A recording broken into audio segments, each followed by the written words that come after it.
Assalamualaikum warahmatullahi wabarakatuh. Senang sekali bisa hadir pada hari ini pada acara Prakarya revitalisasi sentra kehadiran souvenir dan aksesoris perlengkapan pengantin Sumatera Selatan yang diselenggarakan oleh Forwida. Kebetulan saya bagian dari Forwida. Di Forwida saya sebagai sekretaris membantu kuliah. Kemudian sehari-hari saya mengajar di Universitas Bogor Mandiri. Tadi sudah disampaikan oleh Pak Wanda bagaimana upaya merevitalisasi pengrajin souvenir maupun perlengkapan pengantin. Kemudian juga sudah memberikan cukup detail bagaimana kita harus berinovasi terhadap kerajinan-kerajinan yang ada di Sumatera Selatan saat ini, karena semakin canggih ilmu pengetahuan dan teknologi, perkembangan untuk seni kerajinan ini juga semakin berkembang dan semakin banyak inovasi, ya.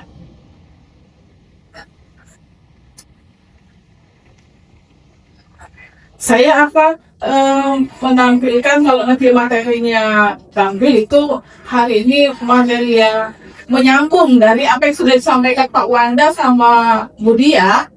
Jadi materinya digitalisasi UMKM.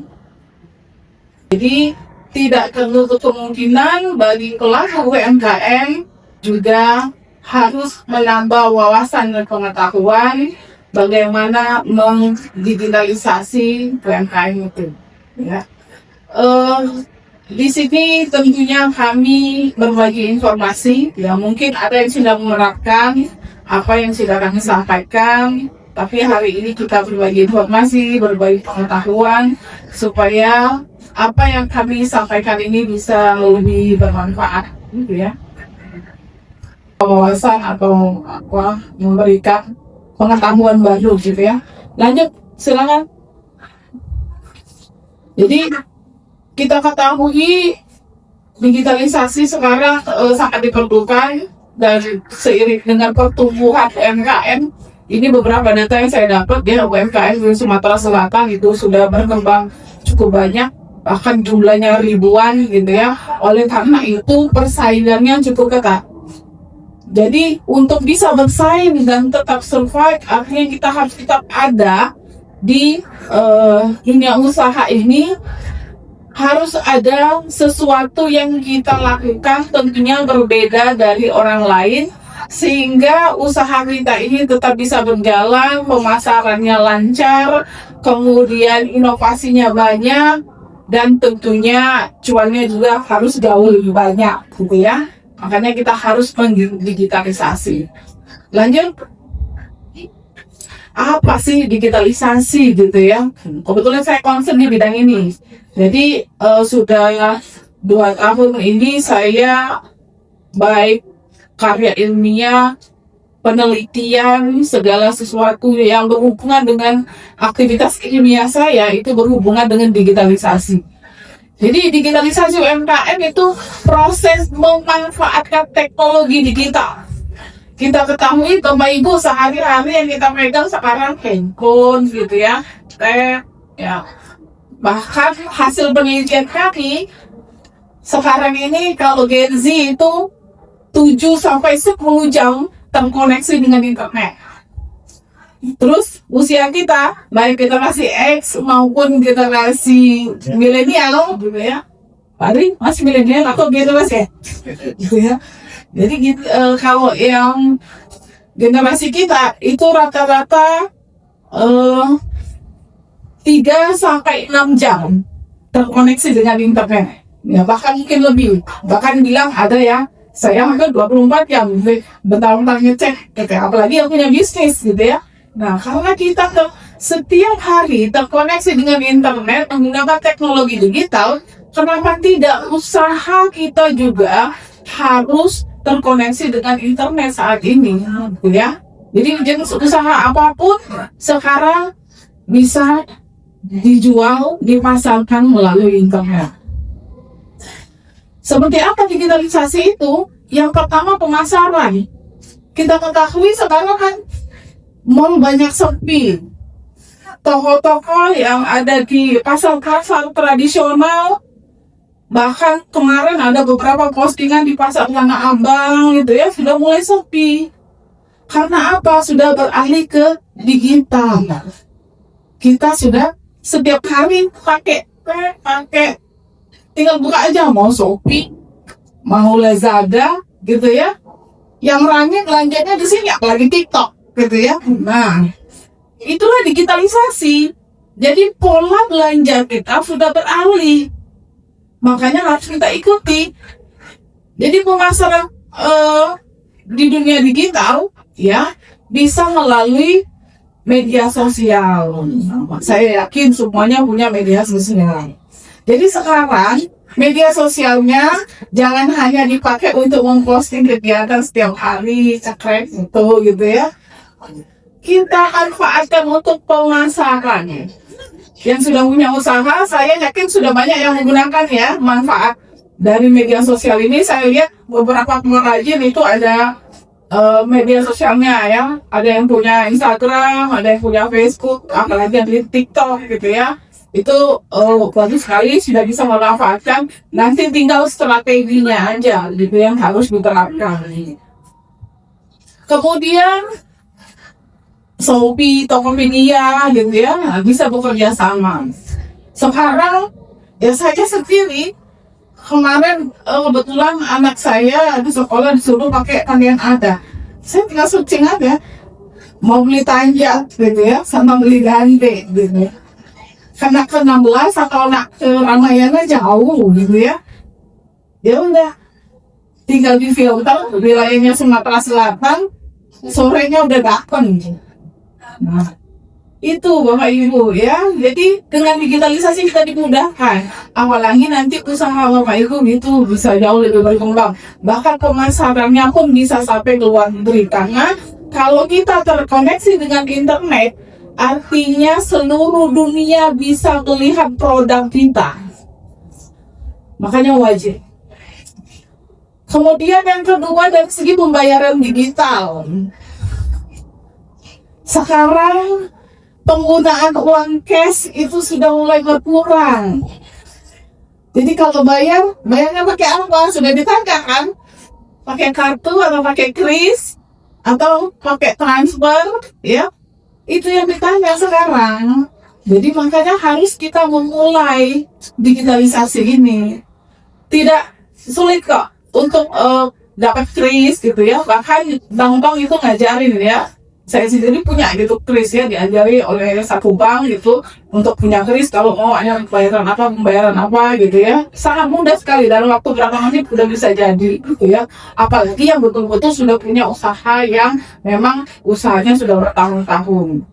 Jadi Bapak Ibu silahkan berinovasi dengan digitalisasi ini, dengan metode pembayaran yang ada saat ini.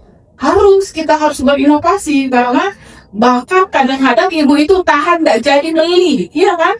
Kalau tidak kate kris, ada jadi ya, tidak kate beli cash kami, ditinggal ke kostan gitu ya. Makanya kita harus berinovasi. Dan bukan itu saja, sekarang banyak GoPay, Dana, OVO gitu ya, berbagai aplikasi yang sangat mudah untuk dipelajari. Jangan takut Bapak Ibu ya, semuanya kita dipelajari. Kita rubah mindsetnya, mudah mempelajari teknologi. Tutorialnya ada semua. Jadi di internet ada semua. Kemudian manajemen usaha berbasis aplikasi. Sekarang banyak aplikasi yang disediakan, baik yang gratisan maupun berbayar. Bagaimana merapikan catatan, misalnya keuangan, inventaris barang, atau ingin merapikan pengeluaran, pendapatan, itu ada aplikasinya. Dan pelanggan online. Nah, ini ya, ada WhatsApp, kemudian ada bisnis, ada chatbot ya, kemudian ada inbox dan sebagainya. Dan biasanya kalau yang sudah sekali beli, kemudian kita dilayani dengan bagus, dia review, kemudian kita dapat nilai gitu ya. Itu akan mempermudah kita untuk pemasaran berikutnya. Jadi akan ada pelanggan-pelanggan baru. Kemudian digitalisasi dokumen administrasi. Jadi kita nggak perlu lagi dengan adanya digitalisasi ini, kita nggak perlu lagi kontak untuk tumpuk buku yang berserakan, nggak perlu lagi Bapak Ibu. Jadi cukup modal handphone atau satu tab atau satu komputer di rumahnya, datanya rapi di situ. Jadi invoice atau jumlah pesanan gitu ya, nah nanti tinggal dirapikan oleh aplikasi gitu ya. Jadi silakan nanti Bapak Ibu menerapkan belajar menggunakan aplikasi gitu ya, supaya digitalisasi dalam usaha-usaha kecil dan menengah ini bisa tetap ada dan bahkan bisa menghasilkan jauh lebih banyak penghasilan. Yang berikutnya, jadi manfaatnya meningkatkan jangkauan pasar hingga nasional maupun global. Jadi seperti yang saya sampaikan tadi, ketika kita berbicara digitalisasi, produk kita dikenal di seluruh dunia. Siapapun bisa melihatnya. Bahkan di depan rumah saya itu ada salah satu usaha kecil, usaha mikro gitu ya. Apa yang dia jual Bapak Ibu? Jengkol sama kabau. Yang belinya sampai ke Malaysia. Jam 9 pagi dia live di TikTok. Live sekitar 1 jam live, itu yang order udah banyak sekali. Sederhana sekali gitu ya. Jadi live TikTok jangan hanya dimanfaatkan untuk gaya jengit gitu ya. Nah, bagi yang punya usaha, silakan review jenis usahanya, barangnya, dikenalkan. Ini loh kita ada usaha ini, silakan lihat-lihat produk kita ada di etalase, ya. Jadi setiap hari saya terngiang-ngiang karena tetangga depan rumahnya ini setiap hari apa yang dia sampaikan tuh kedengaran terus gitu ya. Jadi bahasa di TikTok kayak itu. Kemudian mempercepat proses transaksi. Jadi nggak perlu nunggu lama. Ya seperti kami pembeli gitu ya. Begitu ada barang yang kita suka, buka tokonya, pesan, bayar, check out. Berapa menit kemudian kita transfer, kita bisa melacak, oh barang kita sedang dikemas. Besoknya, oh barangnya sudah ada di perjalanan. Oh 2 hari lagi barangnya sampai. Inilah digitalisasi Bapak Ibu, ya. Jadi perlu kita ikuti supaya menambah wawasan, kemudian pemasaran, bahkan untuk memperkecil untuk terjadinya kerugian-kerugian yang disebabkan oleh human error, karena yang bekerja itu sistem, ya. Kemudian mempermudah pencatatan keuangan. Jadi pencatatan keuangan tentunya secara otomatis karena dia by sistem ya. Paling kita security dari perangkat kita yang harus kita amankan, gitu ya. Menghemat biaya operasional, jadi nggak perlu banyak-banyak orang. Kalau kita manual kan harus ada yang jaga toko, nanti ada yang ngatur administrasinya. Kalau ini ya bisa dikendalikan sendiri, gitu ya, dikontrol sendiri, biar sistem yang bekerja. Meningkatkan daya saing di era ekonomi digital ini. Jadi ada banyak produk yang beredar di media sosial ataupun di toko-toko online, itu pasti akan dilihat orang dan akan direview. Bagi yang sudah membeli itu biasanya dia memberikan komen dan ada angkanya, ada penilaian.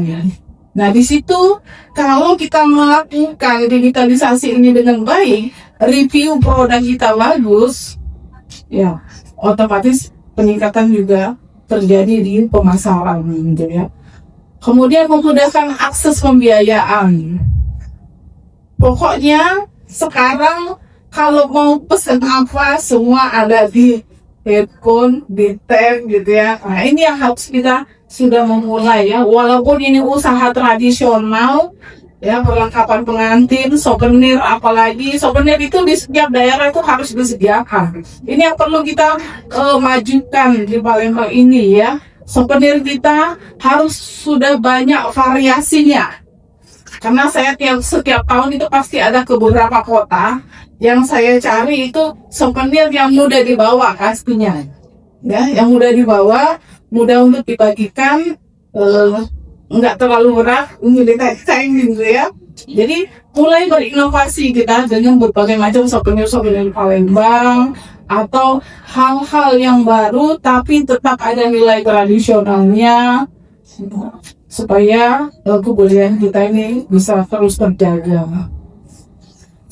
Mindset digital, mindset itu pola pikir Bapak Ibu ya, pola pikir fondasi utama. Kalau dulu kita dari toko kelongkongan kemudian menjadi perusahaan teknologi ya, walaupun jenis usahanya jenis tradisional, tapi proses yang ada di usaha itu sudah saatnya kita menggunakan teknologi digital. Itu tadi mengurangi administrasi, mengurangi karyawan gitu ya, mengurangi kertas nota. Nah bapaknya hilang, nah pesanan itu tadi catat kami mano gitu ya. Itu kalau sudah digitalisasi nggak ada lagi itu ya. Kita tahunya bukunya dikoyak oleh anak-anak gitu ya, padahal di situ ada senang wong gitu. Itu yang harus kita kurangi saat ini dengan digitalisasi. Jadi kita mulai harus beradaptasi ya, beradaptasi dengan teknologi sekarang sehingga usaha kita ini bisa jauh lebih maju. Yang berikutnya,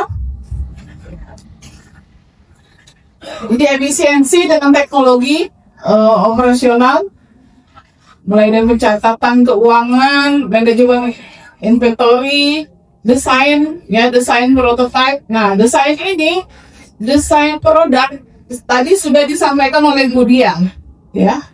Kami juga ingin menyampaikan kebetulan di Universitas IGM itu ada program studi desain komunikasi visual. Jadi suatu saat kalau Bapak Ibu perlu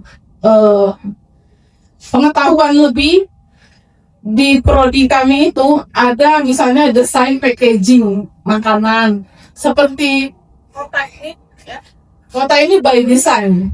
Jadi desain sekarang kan banyak orang pakai goodie bag gitu ya, atau kado-kado untuk souvenir ya, berbagai macam acara itu by design semua sekarang.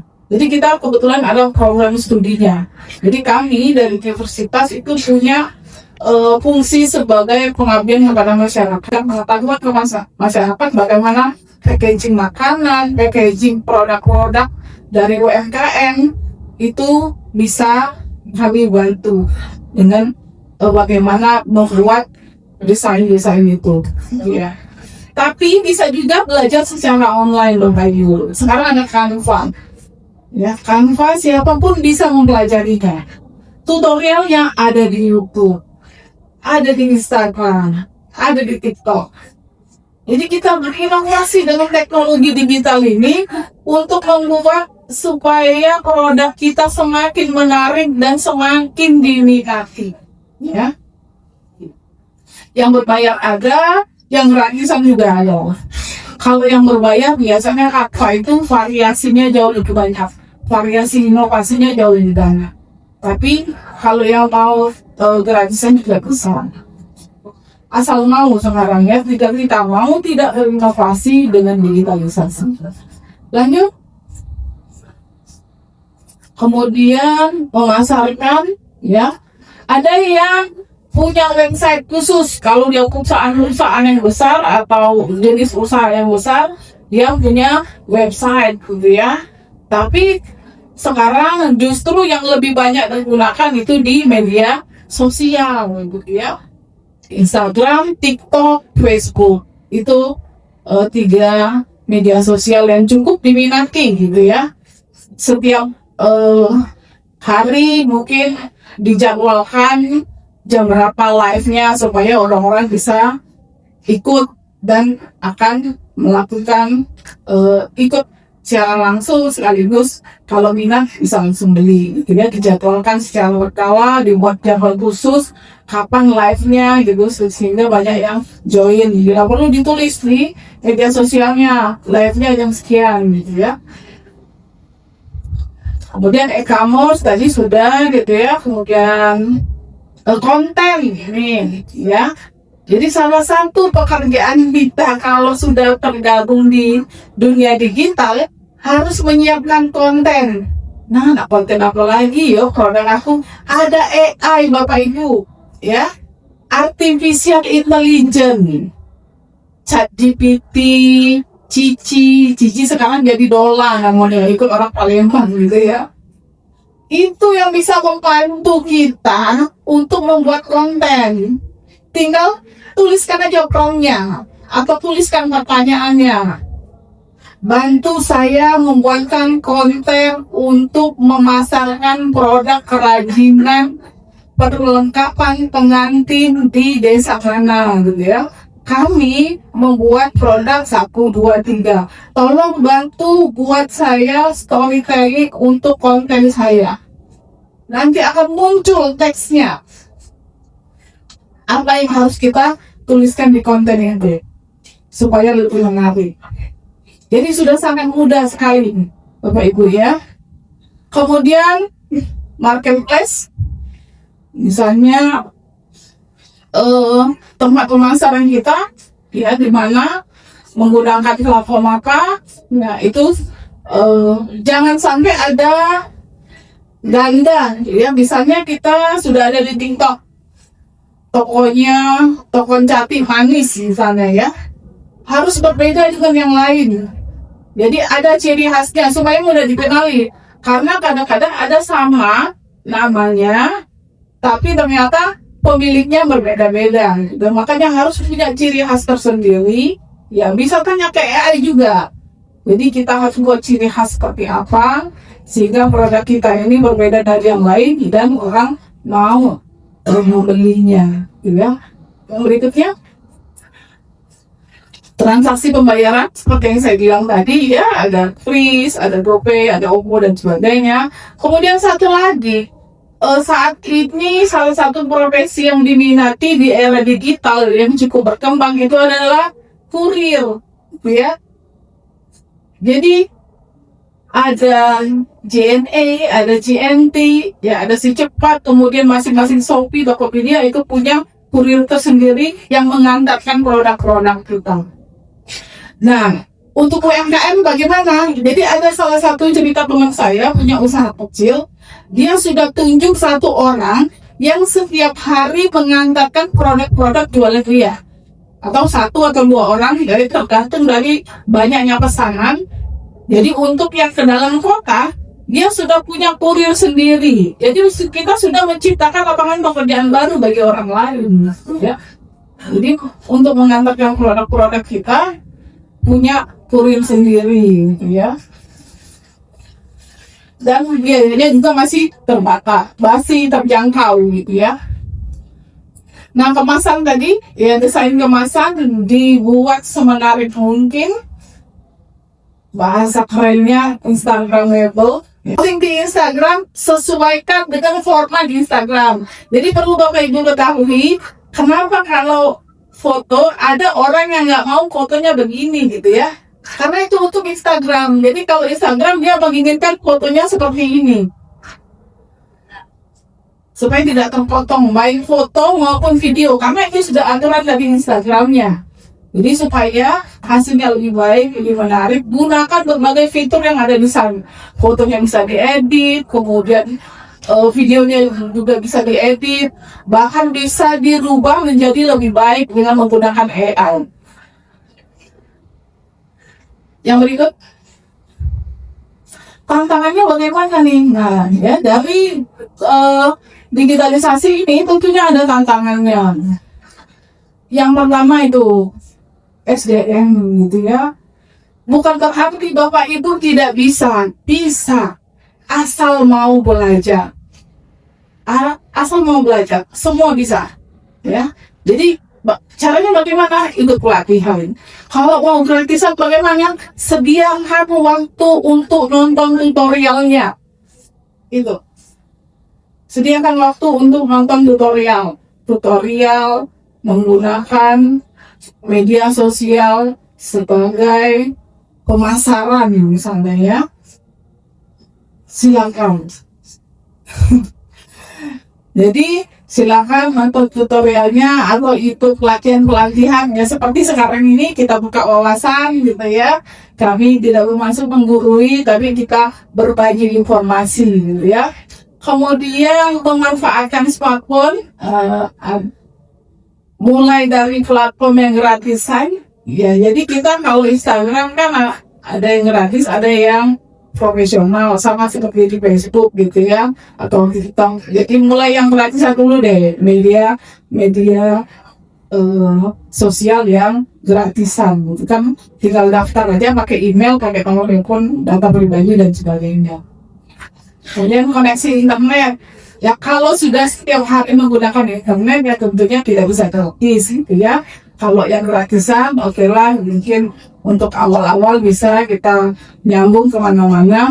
Nah, perlu diketahui Bapak Ibu ya, dari hasil penelitian kami, sebetulnya di Palembang ini sudah dipasang 8 titik wifi gratis oleh Kominfo. Itu sudah kami tanyakan ke Kominfo. Di beberapa taman-taman kota itu sebetulnya sudah difasilitasi. Cuma sayangnya masyarakat kita begitu dipasang perangkat wifi gratisnya, pas dicek besoknya diambil orang barangnya, hilang. Jadi pemerintah kota sudah berupaya menyediakan internet gratis. Tapi mudah-mudahan ke depan ini ada perbaikan. Saya lihat beberapa taman kota ini sedang diperbaiki. Mudah-mudahan nanti internet gratisnya bisa ditambah dan masyarakat bisa memanfaatkan di mana saja untuk mengembangkan usaha ataupun memanfaatkan media sosial ataupun informasi di internet ya. Kemudian belajar fotografi atau mengedit ya, mengedit produk-produk kita, berinovasi, dibuka-buka aja di handphone itu Bapak Ibu ya, atau tanya ke AI bagaimana mengedit produk-produk kita itu supaya jauh lebih baik, supaya hasilnya bisa menarik orang dan berminat untuk membeli produk-produk kita ya. Semuanya ada di internet gitu ya. Tinggal kemauan kita, mau nggak belajar, mau nggak berubah mindset yang dari tradisional, konvensional menjadi yang lebih modern dengan memanfaatkan teknologi. Saya pikir kalau kita mau, ya siapa yang tidak ingin ya. Kita kan paling tidak punya target gitu ya. Kalau tahun ini, tahun 2025 ini pemasaran kita, penjualan kita sekian, ini kan bakal tutup tahun nih ya. Kita sudah saatnya mengevaluasi usaha kita sudah sejauh mana. Kemudian nanti di tahun 2026 kita harus siap dengan digitalisasi, harus berinovasi. Produk saya harus lebih dikenal, harus lebih meningkat pemasarannya. Jadi setelah Desember ini, mari yang punya usaha ya, kita siapkan hasil dari tahun 2025 ini kondisinya seperti apa, berubah ke tahun 2026 ini nanti harus lebih maju. Jadi untuk melaksanakan digitalisasi ini tentunya tidak bisa bekerja sendiri ya. Boleh bekerja sama dengan pemerintah, perbankan dan sebagainya gitu ya. Maupun menghakikan atau mempatenkan karya-karya Bapak Ibu yang sudah memang dirancang sendiri gitu ya. Nah, salah satu kelemahan di negara kita ini, kenapa batik bisa diklaim oleh Malaysia, kemudian makanan diklaim oleh Malaysia. Kelemahan kita tuh ada di hak kekayaan intelektual atau paten. Itu perlu sekali Bapak Ibu ya. Jadi kalau sudah punya produk sendiri, hasil Bapak Ibu sendiri, silakan dipatenkan di Dekumham. Bahkan sekarang ada online. baca di websitenya ya, atau di Kementerian Hukum itu cara mempatenkan itu bagaimana, rasanya tidak mahal ya. Begitu juga saya punya 2 hak kekayaan intelektual terhadap karya ilmiah saya. Jadi semua saya daftarkan supaya tidak plagiasi oleh orang lain.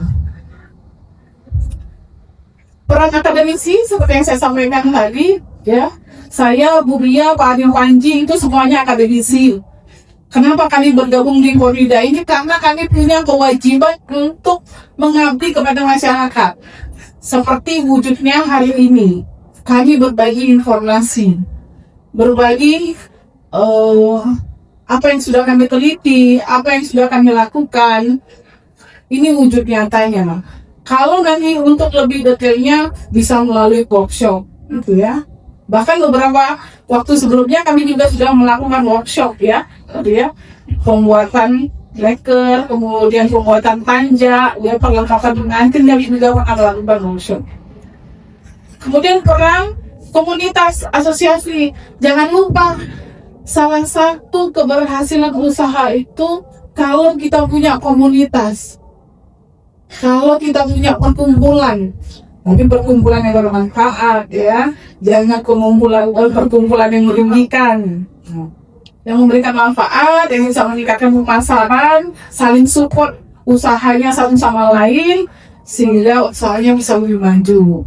Asosiasi pengusaha pengrajin pengantin, asosiasi pengusaha pempek ya, banyak sekali. Biasanya ada nilai lebih di situ, karena kalau mau mengadakan pelatihan biasanya itu kami diminta ini dari organisasi mana. Nah, itu makanya kita perlu berorganisasi atau punya asosiasi. Kalau sendiri-sendiri kita sulit mendapatkan sumber biasanya gitu ya. Lanjut. Itu saja yang bisa saya sampaikan hari ini. Semoga bermanfaat dan menambah wawasan pengetahuan kita, dan semoga terinspirasi usaha Bapak Ibu itu bisa jauh lebih maju dan sukses. Saya akhiri, mohon maaf kalau ada hal yang kurang berkenan. Wabillahi taufiq wal hidayah. Wassalamualaikum warahmatullahi wabarakatuh. Waalaikumsalam warahmatullahi wabarakatuh. Kasih ya, sudah dihadirkan, sudah dipresentasikan, sudah disampaikan di 3 panelis kita, 3 narasumber kita.